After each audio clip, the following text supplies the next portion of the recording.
faut-il invoquer Aventurine ou pas? Aventurine, c'est simple, c'est un personnage. Déjà, il y aura sa technique qui va augmenter sa défense de manière aléatoire. Je vais expliquer son kit rapidement. Voilà. Donc là, il y a sa technique qui va augmenter sa défense de manière aléatoire. Là, les ennemis vont frapper et les alliés sont direct sur bouclier car c'est, je crois, l'une de ses traces. Donc ça, c'est très fort pour bien open. Ensuite, on peut rajouter que son talon va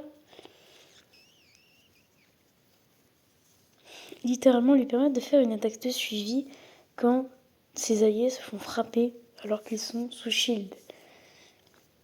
Une attaque de suivi AOE qui fera bien évidemment des dégâts imaginaires. Et l'autre plus d'Aventurine, c'est son ulti. Très spécial. Il va infliger un debuff. Un debuff qui va littéralement augmenter les dégâts critiques que cet ennemi va subir. Donc c'est un buff pour tous les alliés, mais uniquement sur un seul ennemi. Il s'appelle du coup sur les nerfs, qui peut être augmenté du coup, en fonction de la compétence, enfin l'ulti, qui fera des dégâts imaginaires en mono-cible aussi. C'est un personnage qui, sur le papier, fait beaucoup de choses. Il a un shield qui est incroyablement facile à build, parce qu'il faut juste de la défense. Il a pas vraiment beaucoup, il est facile à build en termes de taux critique d'ailleurs. Il veut du dégât crit, de la défense, un peu de taux critique, et après, le tout est fait. Donc, voilà. Du coup. Et aussi, de la vitesse, ce serait très sympathique à avoir aussi. Bon. J'ai vu des Aventurines à plus de 142 speed, mais ça, c'est vraiment des Aventurines incroyables. Il y a sa compétence qui va donner un shield qui est cumulable d'ailleurs, c'est ça sa force par rapport à n'importe quel shielder. Qu'on soit sur le papier, t'as un perso, comme je l'ai dit, qui apporte une survivabilité dingue, qui inflige des gros dégâts en AOE, qui augmente les dégâts crits sur, qu'un ennemi pourra subir, que une biole. En gros, il va augmenter techniquement les dégâts des alliés, il va faire des dégâts, il va avoir une survivabilité incroyable. C'est pour ça que, en termes de kit, sur le papier, c'est le meilleur sustain du jeu. Maintenant, le problème d'Aventurine, c'est que déjà, il donne des shields. Donc, avec Blade, c'est nul. Avec Genius, c'est nul. Et avec des persos à venir, c'est nul. De deux, 1 PV perdu, c'est 1 PV perdu. Et 3000 PV perdus, c'est 3000 PV perdus. Genre là, si ma PLA, elle se prend un coup qui lui inflige 2000, elle pourra plus jamais récupérer ses PV. C'est pour ça que je déteste les shields.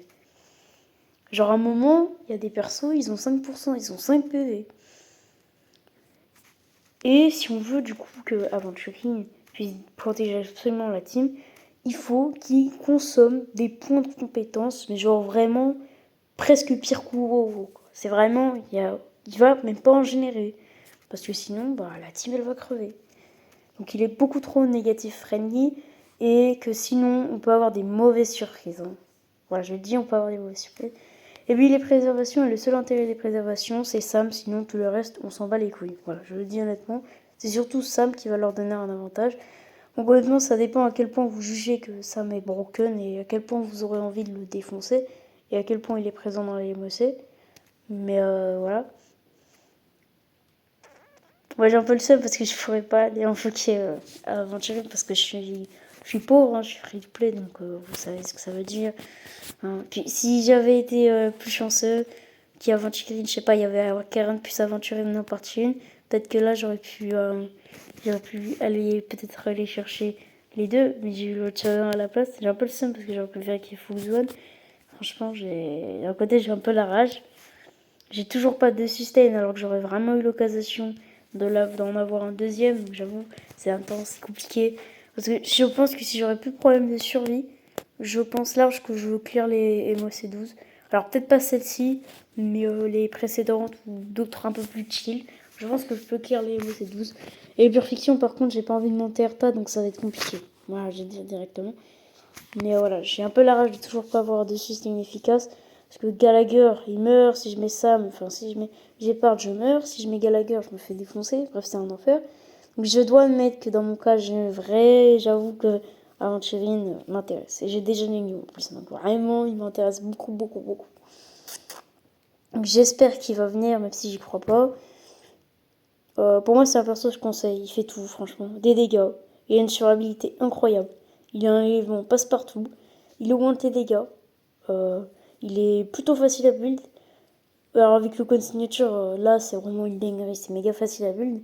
D'ailleurs le code signature pour moi il est intéressant parce qu'il fait le café, il donne absolument tout. Dégâts crit, défense et il implique un malus qui augmente les dégâts subis. Franchement c'est trop fort, c'est voilà il fait tout, il est trop fort. Par contre il augmente pas la génération d'énergie, ça c'est très dommage. Mais bon, surtout pour un code de sustain quand à côté t'as celui de Wovo et de Fuxone qui permet d'augmenter la régénération d'énergie. Pour moi, Aventurine, c'est gacha. Hein. Franchement, c'est gacha. Soit pour compléter la team Fua, qui est une team qui en mono-cible est incroyable. Mais le problème, c'est qu'elle est mono-cible. C'est ça le truc. Et Aventurine ne va pas arranger la chose parce que son ulti qui augmente les dégâts, c'est uniquement en mono-cible. Donc ça, c'est le petit problème. Mais du coup, pour la team Fua ou juste pour un nouveau sustain. Et en vrai, franchement, c'est vraiment le sustain le plus complet du jeu. Vraiment, il a aucun problème. Franchement, c'est une dinguerie. Pas beaucoup en tout cas. Si vous avez arrivé à gérer votre point de compétence, Aventurine est vraiment supérieur à n'importe quel sustain. C'est vraiment une dinguerie. Voilà. Si vous arrivez à gérer vos points de compétence, vraiment, c'est voilà. Parce que si on oublie son profil de points de compétence, il fait beaucoup. Il inflige des dégâts, il a un élément plus passe-partout par exemple qu'une Full One. T'as littéralement un sub DPS qui te rend invincible et qui a probablement la meilleure survivabilité du jeu, vu qu'il peut stack ses boucliers, et là ça peut vraiment rendre invincible si on n'a pas de problème de points de compétence. Et après, il augmente les dégâts crit. Et alors avec le code signature, c'est encore plus fort que c'est déjà. Donc pour moi, Aventurine, vraiment, c'est... Si vous arrivez à gérer le point de compétence, gacha direct, franchement, c'est trop. C'est franchement le sustain le plus complet qu'on ait eu sur le jeu. C'est le meilleur sustain du jeu. Avant, je pense que c'était Wovo, mais là, elle vient de se faire détrôner par Aventurine. C'est vraiment une dinguerie.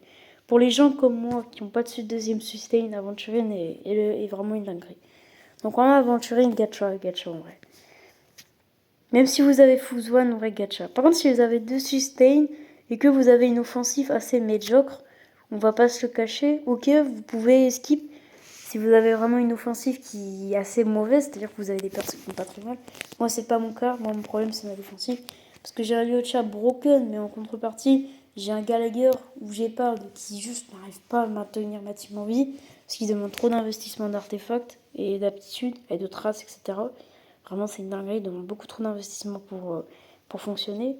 Même si Gallagher, je pourrais aller chercher ça à 2 avec l'événement. C'est pas ça qui va me changer la vie. Même pas le 4, même si le 6, ce que tu veux, c'est vraiment trop d'investissement d'artefacts. C'est trop difficile. Moi, je veux un perso facile à build comme Aventurine, en fait. Donc vraiment, si je drop Aventurine, je suis content.